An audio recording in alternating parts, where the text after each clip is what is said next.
Bonjour, je suis Kev Kapolski et j'ai une confession à faire. Depuis quelques mois, quand j'ai quelques minutes à tuer, ou quand je ne regarde pas des compilations de meilleurs moments de Nicolas Cage, parce que Nicolas Cage est un comédien formidable, je regarde ce qu'on appelle des cringe compilations sur YouTube. Comme les compiles de Thug Life ou de Vine qui durent 10 minutes, les cringe videos font partie de ces compendiums spécifiques à YouTube. Et comme les let's play ou les vidéos d'unboxing, il existe des centaines de chaînes dédiées à ce type de contenu. Vous avez probablement déjà eu le loisir de regarder ou de tomber sur ce type de vidéos, sans trop savoir qu'elles étaient classées sous cette dénomination. Les cringe vidéos sont une sorte de grand spectacle du ridicule et de l'absurde, une espèce de chapiteau virtuel où des gens comme vous et moi défilent sous les colibés des spectateurs les plus médisants.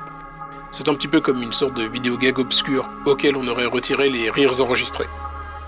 Backstreet's back, all right.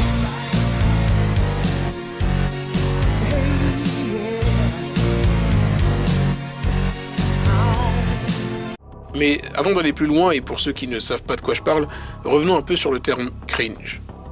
Cringe est un mot anglais que l'on peut traduire littéralement par un grincement de dents, une expression contrite. L'expression représente généralement une réaction de dégoût, un rejet presque pathologique devant une situation embarrassante. Le facteur cringe peut toucher virtuellement n'importe quoi et n'importe qui, à partir du moment où le sujet est exposé à une certaine forme d'embarras. Cela peut être par exemple un adolescent qui pique une crise dans sa chambre.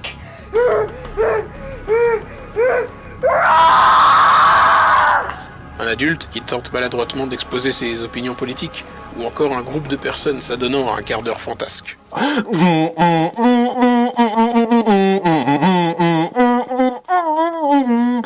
Le terme existe d'ailleurs aussi pour décrire un type d'humour particulier et assez en vogue aujourd'hui, la cringe comedy.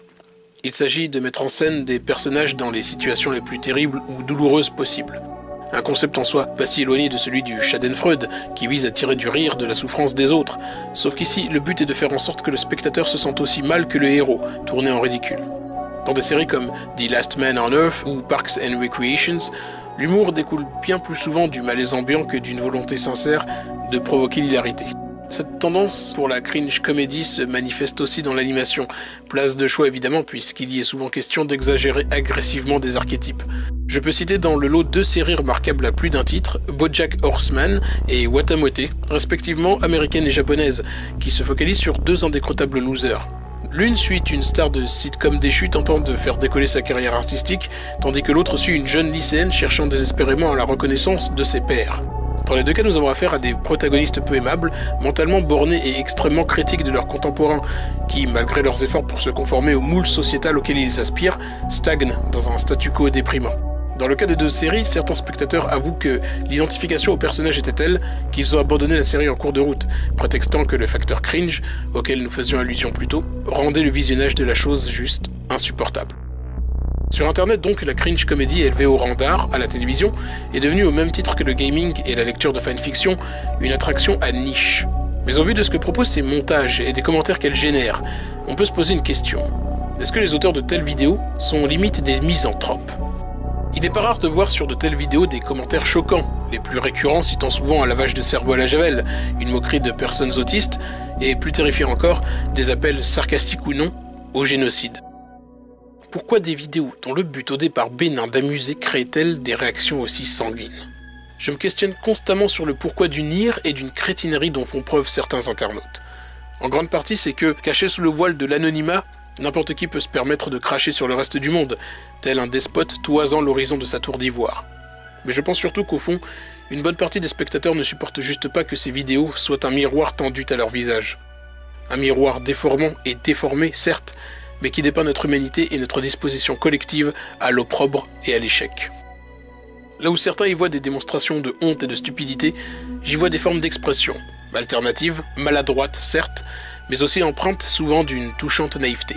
La société dans laquelle nous vivons nous impose un certain seuil de normalité, entre guillemets, auquel nous souscrivons tous en principe. Nous sommes courtois en public, nous portons des tenues appropriées au lieu de travail, etc.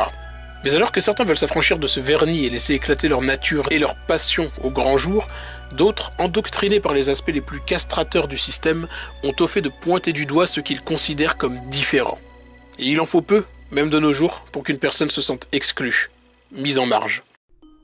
Dans son ouvrage Better by Mistake, The Unexpected Benefits of Being Wrong, l'auteur Alina Tugend nous encourage à accepter et même à accueillir l'imperfection et l'erreur. Elle soutient qu'adopter une attitude positive vis-à-vis de nos failles peut nous aider à devenir des êtres plus accomplis, au lieu de chercher sans cesse à toucher du doigt la perfection qui est, par définition, inatteignable.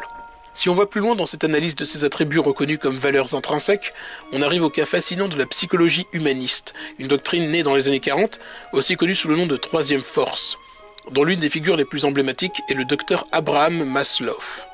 Maslow s'attachait à observer comment des individus interagissent entre eux, et à leur donner la capacité de s'affirmer par le biais d'une méthode psychologique qui ne serait pas aussi sèche et austère que la psychanalyse. Il a écrit dans son ouvrage « Vers une psychologie de l'être », publié en 1962, je cite, « De la même manière que les arbres ont besoin de soleil, d'eau, de nourriture, qu'ils reçoivent de l'environnement, les hommes ont besoin de recevoir de leur environnement sécurité, amour, considération. À ce moment-là, chaque arbre et chaque personne commence son développement selon son propre style, unique, utilisant les énergies nécessaires à la réalisation de ses visées individuelles.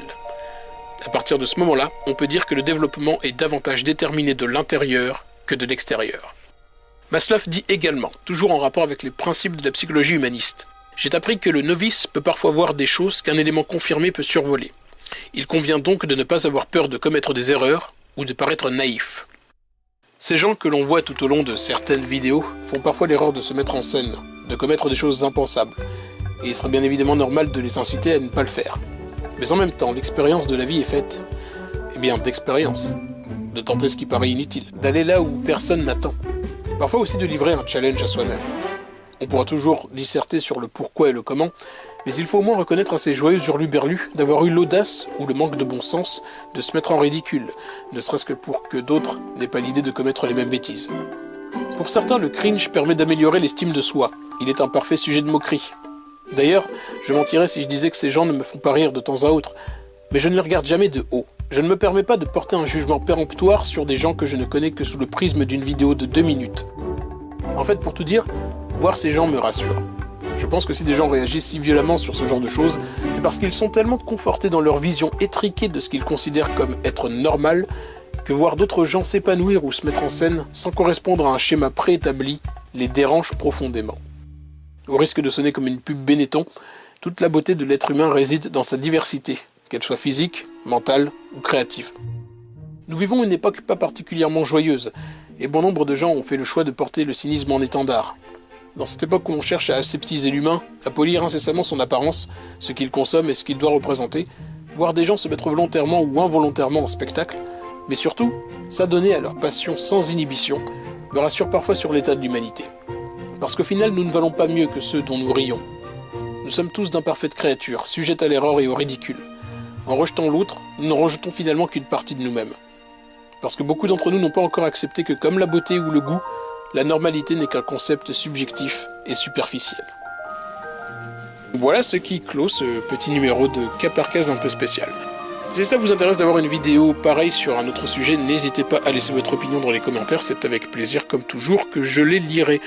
Je vous invite également, si ce n'est pas déjà le cas, à vous abonner à la chaîne YouTube et à vous abonner également à ma page Facebook. Sur ce, et en vous remerciant d'avoir regardé cette vidéo, je vous dis à bientôt pour de prochaines aventures.